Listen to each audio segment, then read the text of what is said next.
या कुक्षि विवरे कृत्वा स्वयं रक्षति सर्वतः नमामि जननीं देवीं परां प्रकृतिरूपिणीं మాతృదేవో భవ పితృదేవో భవ.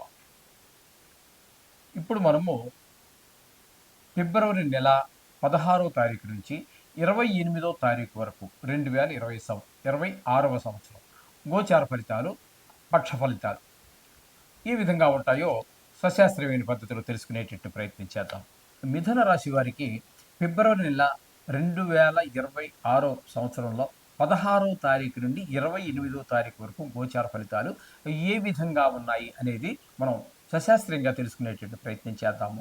ఇక్కడ మిథున రాశి వారికి జన్మంలోనే గురువు యొక్క సంచారం జరుగుతున్నది. అయితే ఇది వక్రగతిలో ఉన్నది. దీని గురించి మనం ఇందులో చాలాసార్లు చెప్పుకోవడం జరిగింది. మిగతా గ్రహాలు వక్రగతిలో ఉన్నప్పుడు ఇచ్చేటటువంటి ఫలితాలు వేరుగా ఉంటాయి. గురువు గురించి కొంచెం కాంట్రవర్సీ, అంటే మనకి ఈ శాస్త్రాన్ని అందించిన వారి మధ్యనే విభిన్న అభిప్రాయాలు ఉన్నాయి. కొంచెం పవర్ తగ్గుతుంది కానీ అవి ఫలితాలు అని చెప్పి కొంతమంది, లేదు వెనక స్థాన ఫలితాలు అని కొంతమంది చెప్పుకుంటున్నారు. కానీ ఇక్కడ మనము యథాతథంగా ఏ స్థానంలో, అంటే మిథున రాశిలో ఉన్నారు కాబట్టి మిథున రాశిలో జన్మంలోనే ఫలితం ఏ విధంగా ఉంటుందో మనం చెప్పుకోబోతున్నాము. జన్మంలో గురువు యొక్క సంచారము శుభప్రదమైన ఫలితం ఇవ్వజాలదు. అక్కడ మనకి కొంచెం దుష్ట ఆలోచనలు రావటం, దుష్ట ప్రవర్తన వైపు ఇదివరకు ఏమైనా మనకు అలవాటు ఉన్న అటువైపు ఎక్కువ లాగేటటువంటి ప్రయత్నం ఆ గురు భగవానుడు చేస్తూ ఉంటాడనమాట. కానీ మనం కంట్రోల్లో పెట్టుకున్నట్టయితే సరిపోతుంది. గురువు గారిని ప్రార్థించుకుని ఆ విధంగా సరిపోతుంది. ఇక తృతీయ స్థానంలో కేతుగ్రహ సంచారం వల్ల మనకి చాలా శుభప్రదమైన ఫలితాలన్నీ కూడా కేతు ఇవ్వబోతూ ఉన్నారు. ఏ విధమైన ఫలితాలు ఇస్తారన్నట్టయితే అందరి యొక్క సహకారం, డబ్బులు అవసరం, మీకు ఎవరి దగ్గర డబ్బులు అవసరం ఏదో పనిగా మీరు మిత్రులను అడిగారు వాళ్ళనే ఇస్తారు, బ్యాంకుకి వెళ్ళారు వాళ్ళనే ఇస్తారు, ఎవ్వరు కావాలన్నా వాళ్ళు మీకు ధనంగా మన ధన రూపేణే కావచ్చు, మాట రూపేణే కావచ్చు, మనస వాచ కర్మ ఏది కావాలన్నా కూడా అందరూ కొన్ని సందర్భాల్లో మనకి ముక్కు మొహం తెలియని వాళ్ళు కూడా మన అవసరానికి అడ్డుపడతారు, సహాయపడతారు. ఈ విధమైన ఫలితాలన్నీ కూడా కేతుగ్రహం ఈ 3వ స్థానంలో ఉండి మనకి ఆ విధమైన ఫలితాలన్నీ అందజేస్తూ ఉన్నారు. ఇకపోతే 8వ స్థానంలో కుజుడు 8 రోజులు ఉన్నారండి, ఇక్కడ ఉంటారు. ఆ 8 రోజులు మాత్రం కొంచెం చికాకు వ్యవహారాలన్నీ ఉంటాయి.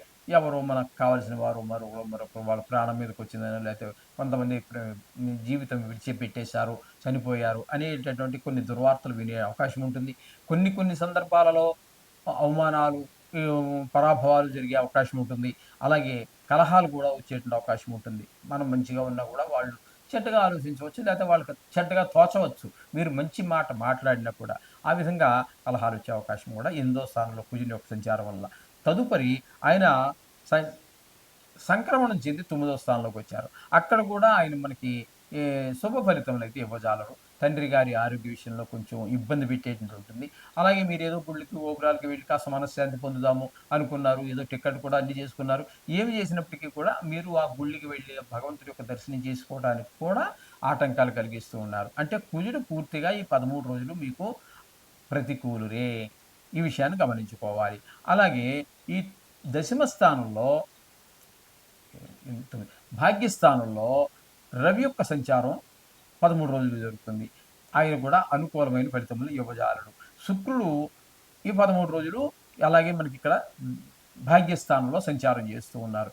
ఇక్కడ భాగ్యస్థానంలో సంచారం చేసేటటువంటి రోజుల్లో మాత్రం శుక్రుడు మంచి ఫలితాలన్నీ ఇస్తూ ఉన్నారు. అలాగే మీ తండ్రి గారి ఆరోగ్యం బాగుండటం, గుళ్ళు గోపురాలు తిరగలగటం, అలాగే పిల్లల ప్రవర్తన కూడా బాగుండటం, భావాద్భావం తీసుకుంటే మనకు 9 భాగ్యస్థానమే వస్తూ ఉంటుంది. కాబట్టి అక్కడ శుక్రుడి యొక్క అనుకూలత వలన పిల్లలు చదువులో రాణించటము, వారికి ఏదైనా సంగీతంలో కానీ, సాహిత్యంలో కానీ, డ్రాయింగ్ ఇట్లా లలిత కళల్లో దేనిలోనైనా ప్రవేశం ఉన్నట్టయితే వారు అందులో కొంచెం రాణించడం, ఇవన్నీ కూడా మనకి కొంత ఊరటనిస్తాయి, సంతోషాన్ని కలిగిస్తూ ఉంటాయి.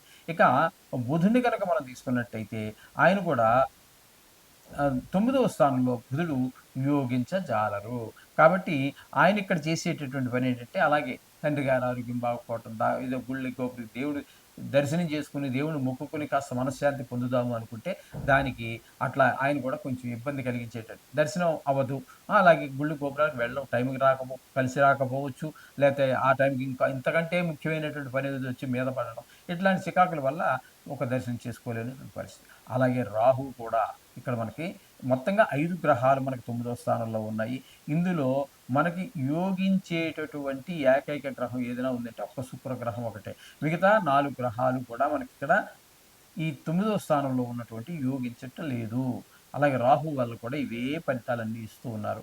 ఇకపోతే దశమ స్థానంలో శని సంచారం వృత్తిపరమైనటువంటి అనేక ఆటంకాల్ని కలగజేస్తూ ఉంటారు. అంటే ప్రభుత్వ ఉద్యోగం కావచ్చు, ప్రైవేట్ ఉద్యోగం కావచ్చు, వ్యాపారం కావచ్చు, ప్రతి మనిషి ఏదో ఒక వృత్తి చేస్తూనే ఉంటారు కదండీ!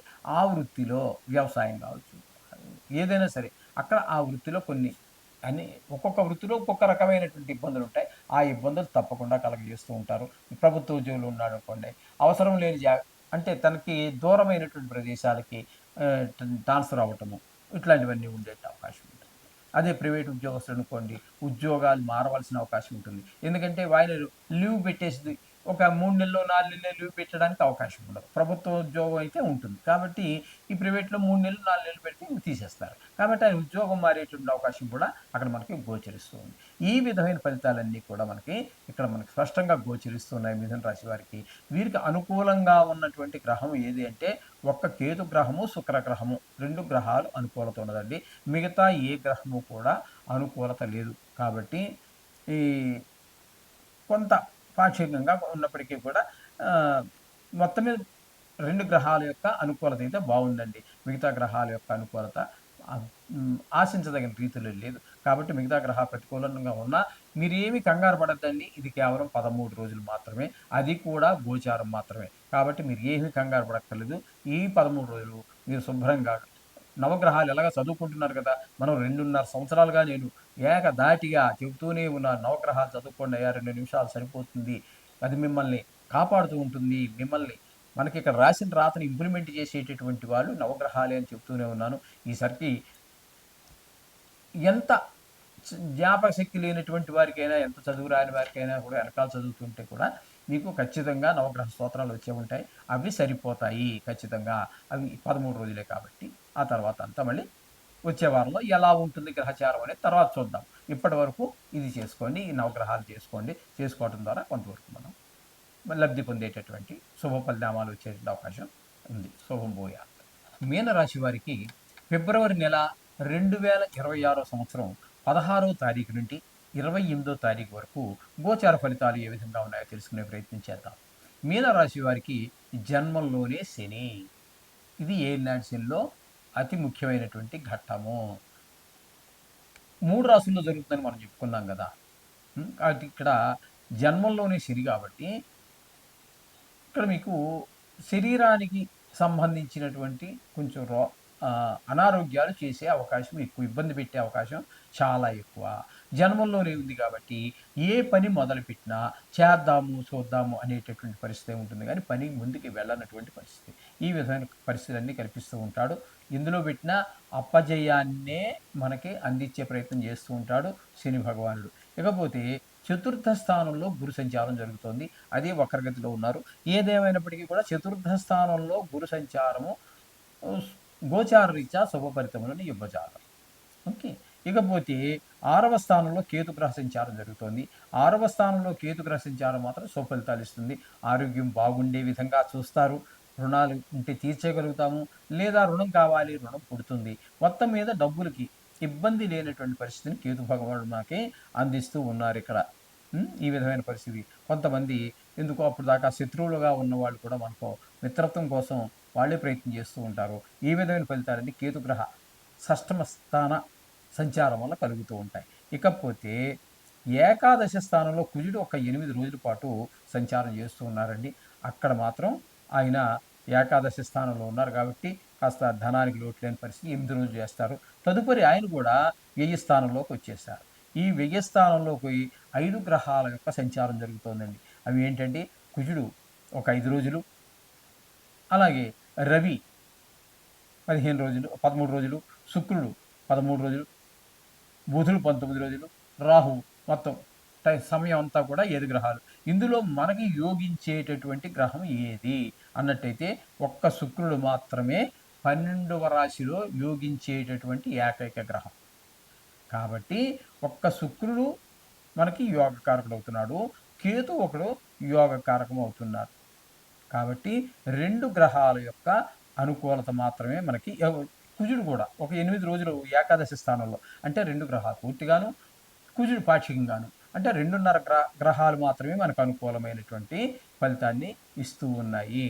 కాబట్టి మనము ఖచ్చితంగా నవగ్రహాల యొక్క శ్లోకాలు రోజు చదువుకోవటము, వీలుంటే కాస్త గుడికి వెళ్ళి నవగ్రహాలు ఉన్నట్టయితే ప్రదర్శన చేయటం, ఇది చాలా ముఖ్యంగా గమనించుకోండి. భక్తిపూర్వకంగా చెయ్యండి. చేసిన 5 నిమిషాలు చేస్తారో 2 నిమిషాలు చేస్తారో మనసు దేవుడి మీద పెట్టి భక్తితో చేయండి. భక్తి లేకపోతే వృధా. పువ్వులు దండగా, ఫలాలు దండగా, సమయం వృధా. మనకి ప్రతి పూజలో కూడా లాస్ట్లో మనకి చెప్పిస్తారు అయ్యగారు, మంత్రహీనం, క్రియాహీనం, భక్తిహీనం.